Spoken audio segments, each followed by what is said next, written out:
Vote చోరీ ఈ vote చోరీ మీద రాహుల్ గాంధీ గారు మాట్లాడుతూ ఉన్నారు. రాహుల్ గాంధీ గారు మాట్లాడుతూ ఉన్నారు. కానీ మరి ప్రజాస్వామ్యము చోరీ మీద ఎవరు మాట్లాడాలి? ఓట్ చోరీ, దేశంలో ఓట్ చోరీ జరిగిందని చెప్పేసి రాహుల్ గాంధీ గారు మాట్లాడుతూ ఉన్నారు. ప్రతి దేశ పౌరుడు, దేశం గురించి ఆలోచించే వాళ్ళు, దేశంలో ప్రజాస్వామ్యం బతకాలని చెప్పేసి రాజ్యాంగాన్ని రక్షించాలనుకున్నటువంటి ప్రతి ఒక్కరూ రాహుల్ గాంధీ వ్యాఖ్యలను సమర్థించాల్సింది, దాంట్లో ఏం డౌట్ లేదు. బీజేపీ అనేటువంటి ఒక దుర్మార్గమైనటువంటి పార్టీ, ఆ పార్టీ ఏ రకంగా దేశాన్ని పరిపాలిస్తూ ఉందో మనం 10 సంవత్సరాల నుంచి చూస్తూనే ఉన్నాం. ఏ రకంగా పేదల బతుకులను, పేదలను, వాళ్ళ జీవితాలను మరింత ఛిద్రం చేస్తూ, మతాల మధ్య కుంపట్లు పెడుతూ, కులాల మధ్య కుంపట్లు పెడుతూ, రాష్ట్రాలను బీజేపీ పాలిస్తున్నటువంటి రాష్ట్రాలకు ఒక తీరుగా, అలా ప్రభుత్వానికి సహకరిస్తున్నటువంటి రాష్ట్రాలను ఒక తీరుగా, ఇలా చేస్తూ రాష్ట్రాల హక్కులను కాలరాస్తున్నటువంటి ఈ బీజేపీ పార్టీకి బుద్ధి చెప్పాల్సినటువంటి అవసరం తప్పకుండా దేశంలో ఆసన్నమైంది. దాంట్లో ఎలాంటి అనుమానం లేదు, ఎలాంటి డౌట్ లేదు. అందులో ఒక చిన్న భాగమే ఈ ఓట్ చోరీ. రాహుల్ గాంధీ నిజంగా కూడా ఈ ఓట్ చోరీ అంశాన్ని బయటపెట్టేందుకు ఆయనకు దేశం మొత్తము అప్రిషియేట్ చేస్తూ ఉన్నది.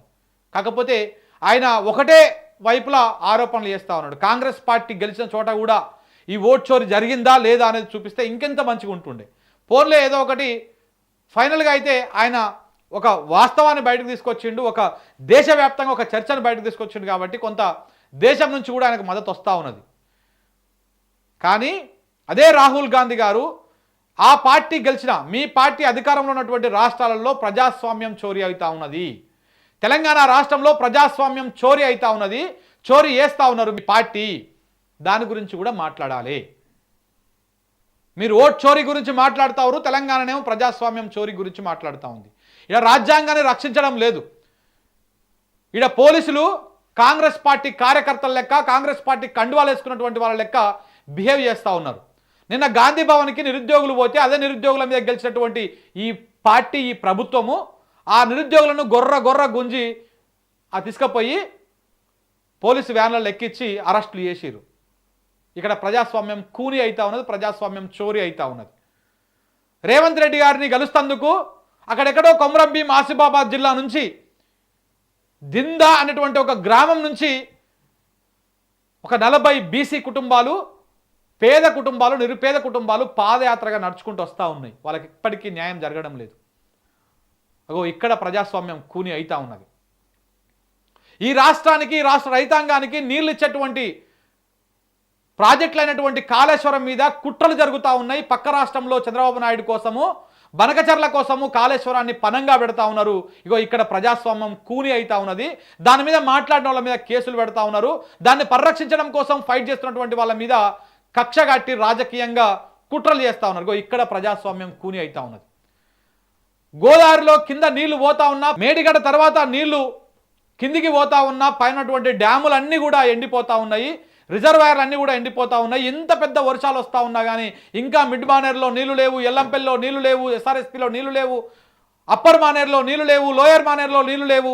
తెలంగాణ రైతాంగము నీళ్ల కోసం అలవటించాల్సిన రోజులు మళ్ళా రాబోతా ఉన్నాయి. ఇగో ఇక్కడ ప్రజాస్వామ్యం కూని అవుతా ఉన్నది. ఈ ప్రభుత్వము చేతగానితనం చాలా క్లియర్గా కనపడతా ఉన్నది. దీని మీద మీరు మాట్లాడండి. నిరుద్యోగులకు 2 లక్షల ఉద్యోగాలు ఇస్తాము, వచ్చిన సంవత్సరం లోపలనే జాబ్ క్యాలెండర్ ఇస్తామని చెప్పి మాటలు దాటుతున్నాయి, డేట్లు దాటుతున్నాయి, కోటలు దాటుతున్నాయి. కానీ మీ చేతల్లో ఇప్పటిదాకా 5,000 ఉద్యోగాలు కూడా పట్టుమని మీ ప్రభుత్వం ఇవ్వలేదు. గత ప్రభుత్వం ఇచ్చినటువంటి 55,000 ఉద్యోగాలకు నియామక పత్రాలు ఇచ్చి మేమే ఇచ్చినామని చెప్పేసి అబద్ధాలు ప్రచారాలు చేసుకుంటున్నారు. ఇంకో ఇక్కడ ప్రజాస్వామ్యం కూని అవుతా ఉన్నది. నిరసన తెలిపే హక్కు లేదు ఇక్కడ తెలంగాణ రాష్ట్రంలో. ఎవరైనా మాట్లాడితే హౌస్ అరెస్టులు, ఎక్కడికక్కడ నిర్బంధాలు.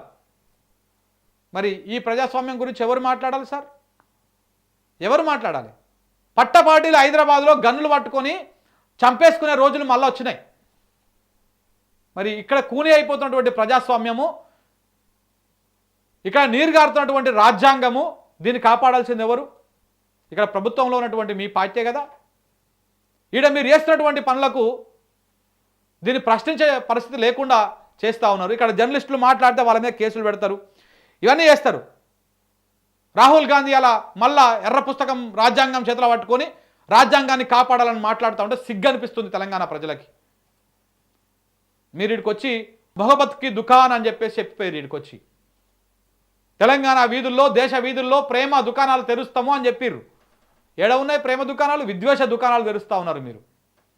మోడీ ఏదైతే చేసిండో అంతకు మించి మీరు చేస్తూ ఉన్నారు దేశంలో. మీరు అధికారం ఉన్నటువంటి రాష్ట్రాలలో అదే జరుగుతూ ఉంది.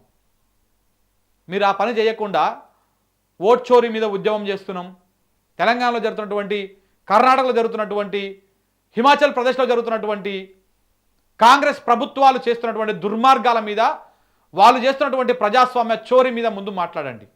మీ కింద ఉన్నటువంటి నలుపును మీరు గుర్తించండి. దాని తర్వాత ఓట్ చోరీ గురించి ఈ రాష్ట్రాల ప్రజలు కూడా, తెలంగాణ జనం కూడా మీకు మద్దతు తెలుపుతారు. దొంగల పరిపాలన ఉంది సార్ రాష్ట్రంలో. దొంగలు పరిపాలిస్తున్నట్టుగా అనిపిస్తూ ఉంది. ఈ రాష్ట్రం హక్కులను, ఈ రాష్ట్రంకు ఉన్నటువంటి ప్రయోజనాలను పనంగా పెట్టి వాళ్ళ స్వార్థ ప్రయోజనాల కోసము రాష్ట్రాన్ని పనంగా పెడుతున్నట్టుగా అనిపిస్తూ ఉంది. పరాయోని పాలనలో ఉన్నటువంటి ఫీలింగ్ మళ్ళీ తెలంగాణ ప్రజలకు వస్తుంది. దానికి కారణం ఎవరు? మీ పార్టీ, మీ పార్టీలో ఉన్నటువంటి నాయకత్వం. చేత కాకపోతే దిగిపోండి ప్రభుత్వం, మళ్ళీ ఎన్నికలు పెట్టండి. ఇక్కడ మీ ప్రభుత్వాన్ని డిస్మిస్ చేసుకోండి మీరే. తెలంగాణ ప్రజలు తీర్పు మళ్ళీ ఇస్తారు. ఓట్ చోరీ గురించి మాట్లాడుతున్నటువంటి రాహుల్ గాంధీ గారు, తప్పకుండా నేను మొదటి నుంచి కూడా ఓట్ చోరీ అంశంలో రాహుల్ గాంధీకి మద్దతు ఇస్తూ ఉన్నాం, ప్రశంసిస్తూ ఉన్నాం, ప్రశ్నలు కూడా వేస్తూ ఉన్నాం. ముందు మీరు ఇచ్చినటువంటి 6 గ్యారంటీలు, ప్రజలకు ఇచ్చినటువంటి 420 హామీలు, ఏ పార్టీ కూడా ఇచ్చిన అన్ని హామీలు నెరవేర్చదు. కనీసం కొన్ని నెరవేర్చండి. అందులో ప్రధానంగా కొన్ని నెరవేర్చండి. మీరు ప్రధానంగా మభ్యపెట్టింది రైతాంగాన్ని. ఆ రైతాంగాన్ని వాళ్ళు నిట్ట నిలువున ముంచేసిరు మీరు. ఇంకొకరిని నిరుద్యోగుల నమ్మకాన్ని ఒమ్ము చేసిరు మీరు. ఉద్యోగులకు సంబంధించినటువంటి ఏ రకమైనటువంటి డిఏలు కానీ లేకపోతే అవి ఏవి కూడా రాకుండా వాళ్ళని ఇబ్బందులు పెడతా ఉన్నారు. వృద్ధులని, మహిళలకు ప్రతి మహిళకు 2500 రూపాయలు ప్రతి నెల 1వ తారీఖు నాడు ప్రభుత్వ ఉద్యోగం వచ్చినట్టు వస్తుంది అని చెప్పేసి రేవంత్ రెడ్డి గారు, ప్రియాంక గాంధీ గారు, బట్టి విక్రమార్క గారు ప్రతి గ్రామం తిరిగి, ప్రతి మండలం తిరిగి, ప్రతి జిల్లా తిరిగి మీరు మాట్లాడారు. వాటి గురించి ఇప్పుడు మాట్లాడితే కేసులు పెట్టి లోపల పెడతా ఉన్నారు. సో కాబట్టి అవిట్లని పూర్తి చేయండి. ఫస్ట్ అన్ని చేయకపోయినా కొన్నైనా చేయండి. 6 గ్యారంటీలు పూర్తి చేయండి. మిగతా 420 హామీలు చేయకపోయినా కానీ తులం బంగారం ఇస్తా అని చెప్పేసి పాపం ఇంటి ఆడోళ్ళని నమ్మించిర్రు. వాళ్ళు నమ్మి మీకు ఓట్లు వేసిర్రు. కేసీఆర్ 2000 ఇస్తున్నాడు, అవ్వా నేను వస్తే 4000 ఇస్తా అని ముసలోళ్ళను కూడా మోసం చేసిర్రు. ఆ ముసలోళ్ళు పాపం నమ్మి మీకు ఓటేసిర్రు. గెలిచినాక అదే కేసీఆర్ ఇస్తున్నటువంటి 2000 2 నెలలకు ఒకసారి, 3 నెలలకు ఒకసారి ఇస్తా ఉన్నారు నీ ప్రభుత్వం. సో కాబట్టి రాహుల్ గాంధీ గారికి ఇప్పటికీ విజ్ఞప్తి చేస్తున్నాం, తెలంగాణలో జరుగుతున్నటువంటి చోరీ గురించి, ప్రజాస్వామ్య చోరీ గురించి మీరు మాట్లాడాలి. సో కాబట్టి ఓట్ చోరీ, ఈ చోరీ, ఆ చోరీ అని చెప్పేసి మీరు చెప్తా ఉన్నారు. తప్పకుండా తెలంగాణ సమాజం సపోర్ట్ చేస్తుంది. ముందు ఇక్కడ జరుగుతున్నటువంటి చోరీ మీద మీరు మాట్లాడినాక దాని గురించి మాట్లాడితే బాగుంటుంది.